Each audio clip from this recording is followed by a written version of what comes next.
नमस्कार दोस्तों, आप सभी पर माँ का आशीर्वाद और बजरंगबली की कृपा सदैव बनी रहे। जगत के कल्याण के लिए पराशक्ति माँ भगवती अनेकों रूपों में प्रकट होती है। माँ के ये सभी स्वरूप अत्यंत कल्याणकारी हैं।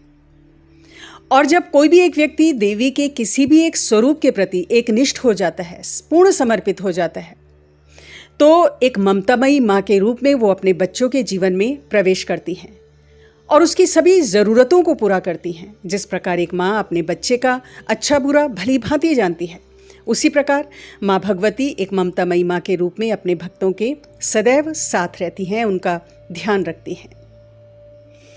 और जब देवी की ऊर्जा एक भक्त के जीवन में प्रवेश करती है तो बहुत से जादुई चमत्कार होते हैं। जादू इसीलिए बोल रही हूँ क्योंकि ये अनएक्सपेक्टेड भी होते हैं। जो आपने माँ से कभी मांगा ना भी हो, वो भी ब्लेसिंग्स के रूप में माँ आपको देती है। चाहे आप माँ दुर्गा के स्वरूप से जुड़े हैं, चाहे वो माँ काली हैं, चाहे भगवती दुर्गा के 9 स्वरूपों से आप जुड़े हैं या 10 महाविद्याओं के किसी भी स्वरूप से जुड़े हैं, पराशक्ति के ये सभी स्वरूप जगत के कल्याण के लिए हैं। तो आज इस वीडियो में हम ऐसे ही कुछ विशेष बदलावों के ऊपर बात करेंगे, ऐसे ही कुछ विशेष जादुई चमत्कारों के ऊपर बात करेंगे जो भगवती की असीम कृपा से एक भक्त के जीवन में प्रकट होते हैं। तो सबसे पहला बदलाव, सबसे पहला जादुई चमत्कार जो एक भक्त के जीवन में होता है माँ की कृपा से, कि जिस दिन से देवी की ऊर्जा आपके जीवन में प्रवेश करती है, आपकी ऊर्जा की बैलेंसिंग शुरू हो जाती है। लेकिन ये एकदम शुरू में नहीं होता है कि आप सोचें कि पहले दिन से ही प्रभाव दिखने लग जाए या शुरू में ही कुछ दिनों के अंदर प्रभाव दिखने लग जाए। कुछ समय लगता है क्योंकि शुरू में कुछ और चीज़ें आपके अंदर घट रही होती हैं और कुछ चीज़ें तेज़ी से उग्र रूप से बाहर भी आती हैं, आपके विकार बाहर आते हैं। कुछ लोगों का क्रोध बहुत बढ़ जाता है, शरीर में हैवीनेस फील होता है, पेन फील होता है, सर भारी होता है, बहुत तरह के सिम्टम्स नज़र आते हैं। लेकिन ये संकेत हैं कि आपके अंदर की सफाई शुरू हो गई है और आपके अंदर की जो जन्मों जन्मों की एक्यूमुलेटेड नेगेटिविटी है, उसकी क्लेंजिंग की प्रोसेस शुरू हो गई है। और कुछ समय बाद जब ये सफाई पूरी हो जाती है तो पॉजिटिव रिजल्ट दिखने शुरू हो जाते हैं। और पॉजिटिव रिजल्ट किस रूप में दिखते हैं कि आपकी ऊर्जा का प्रवाह जो पहले नीचे की तरफ था वो अब ऊपर की ओर उठने लगता है। और ये सब स्वाभाविक रूप से होता है, अलग से कोई प्रक्रिया करने की आवश्यकता नहीं होती है। निरंतर माँ के मंत्रों के जाप से, देवी के किसी भी स्वरूप से आप जुड़े हैं, उनके मंत्रों के जाप से, उनके नाम जप से, उनके ध्यान से ये जो ऊर्जा का प्रवाह है ये नीचे से ऊपर की ओर उठने लगता है। और जब प्रवाह ऊपर की ओर उठता है, इसका सीधा संकेत है, ये सीधा संकेत है कि आपकी ऊर्जा प्योर होती जा रही है। क्योंकि ऊर्जा जितनी प्योर होगी उतना ही वो ऊपर की ओर उठेगी। और ध्यान इसके लिए बहुत जरूरी है। माँ के मंत्रों का जो भी जप आप कर रहे हैं उसके लिए कम से कम 10 से लेकर 15 मिनट आपको ध्यान करना चाहिए। क्योंकि जो भी ऊर्जा आप मंत्र जाप से कलेक्ट कर रहे हो उसका यूटिलाइजेशन ध्यान द्वारा ही संभव है। ध्यान समझिए कि फ्यूल है, एक ईंधन है जो जप की ऊर्जा का प्रयोग करने के लिए आवश्यक है। और जब ऊर्जा का प्रवाह ऊपर की ओर उठने लगता है तो निश्चित रूप से कुंडलिनी जागरण की प्रक्रिया प्रारंभ हो जाती है। हालांकि आंशिक रूप में होती है शुरुआत में। ये जो कुंडलिनी ऊर्जा की सक्रियता है ये साधक की साधना के ऊपर, उसके मंत्र जाप और ध्यान की अवस्था के ऊपर निर्भर करती है कि ये प्रवाह कितना होगा, कितना क्विक होगा या कितना लेट होगा। और जैसे जैसे माँ के निरंतर ध्यान, चिंतन, मंत्र जाप से हमारी ऊर्जा बैलेंस होती है तो उसका रिफ्लेक्शन बाहर नजर आने लगता है, बाहर के जीवन में। और बाहर जीवन में भी बहुत सारी चीज़ें, बहुत सारी उथल पुथल जो हमारे जीवन में चल रही होती है वो बैलेंस होने लगती है। क्योंकि हमारे आसपास का जो भी कुछ घटित हो रहा है वो हमारी आंतरिक ऊर्जा का ही एक रिफ्लेक्शन होता है। इस चीज़ को आपको समझना चाहिए। तो कभी भी बाहरी चीज़ों को अगर आपको बदलना है, कुछ चीज़ से आप संतुष्ट नहीं हैं, उसे बदलना है, तो पहले स्वयं की ऊर्जा पर आपको वर्क करना होगा, स्वयं के अंदर को बदलना होगा। और माँ से बढ़कर कोई दूसरा माध्यम आपको नहीं मिल सकता।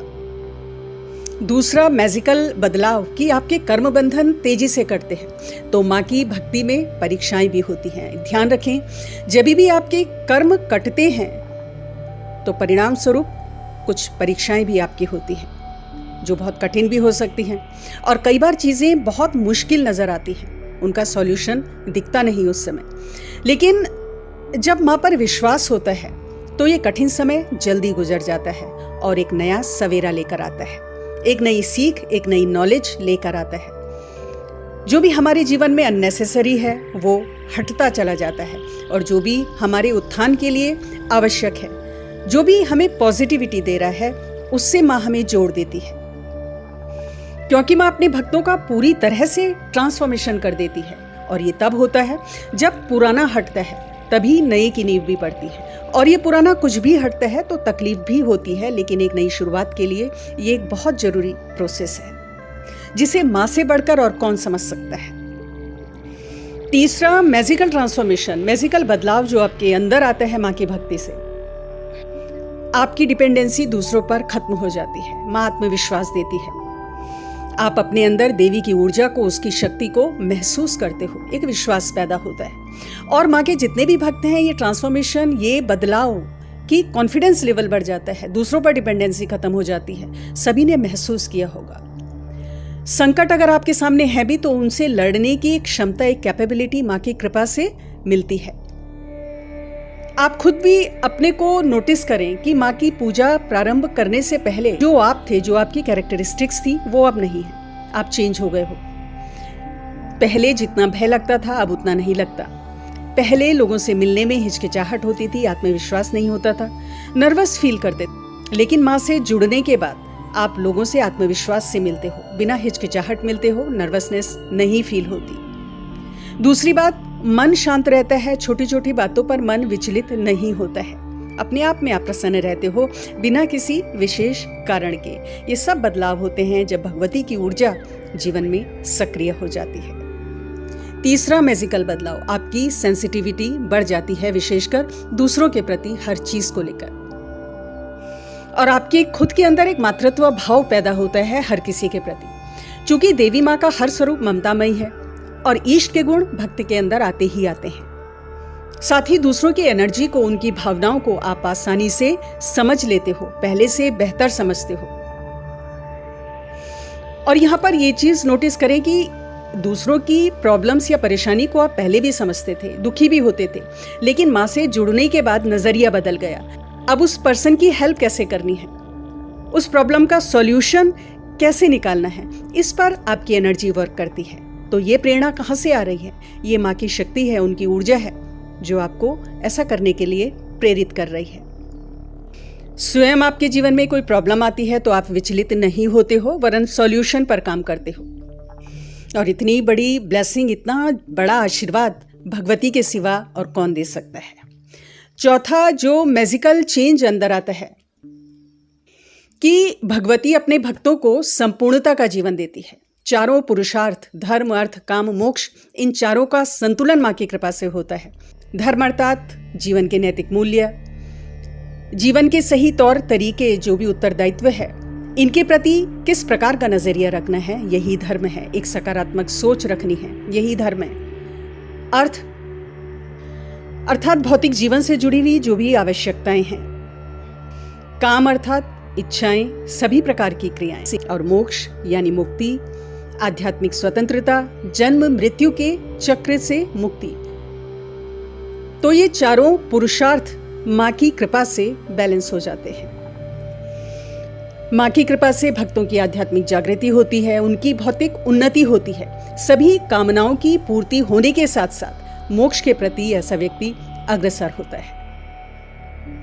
पांचवा बेहद महत्वपूर्ण पॉइंट, जो एक मैजिकल एबिलिटी आपके अंदर माँ की कृपा से आती है कि मैनिफेस्टेशन की पावर आपके अंदर आ जाती है। आपको किसी विशेष टेक्निक का सहारा नहीं लेना पड़ता किसी भी चीज को मैनिफेस्ट करने के लिए। माँ की कृपा से जो काम आप सोचते हो, माँ के आगे जो भी संकल्प ले लेते हो, मैनिफेस्ट हो जाता है। देखिए, माँ आदिशक्ति का हर स्वरूप अदम्य साहस, दृढ़ इच्छा शक्ति, पराक्रम का, मैनिफेस्टेशन का स्वरूप है। अपनी इच्छाओं को जो भी हम रियलिटी में कन्वर्ट कर रहे हैं, उस शक्ति का जो सोर्स है वो माँ भगवती ही है। देवी का कोई भी स्वरूप हो, इस मैनिफेस्टेशन की पावर से युक्त है, क्योंकि पराशक्ति ही इच्छा स्वरूप है, वही इस जगत में क्रिया स्वरूप भी है। सारी क्रियाओं के मूल में वो है। और देवी भगवती का यही गुण उनके भक्तों के जीवन में भी दिखता है। इसीलिए शक्ति के साधकों और उपासकों के जीवन में किसी चीज का अभाव नहीं रहता। तो ये मैजिकल बदलाव माँ की कृपा से भक्तों के जीवन में होते हैं। कलयुग में शक्ति की उपासना शीघ्र फल देने वाली होती है और अपने भक्तों के कल्याण के लिए माँ हर समय आसपास ही होती है। बस उनकी ऊर्जा से जुड़ने की, उनके स्मरण की, उनके ध्यान की आवश्यकता है। एक बार अपना हाथ उनको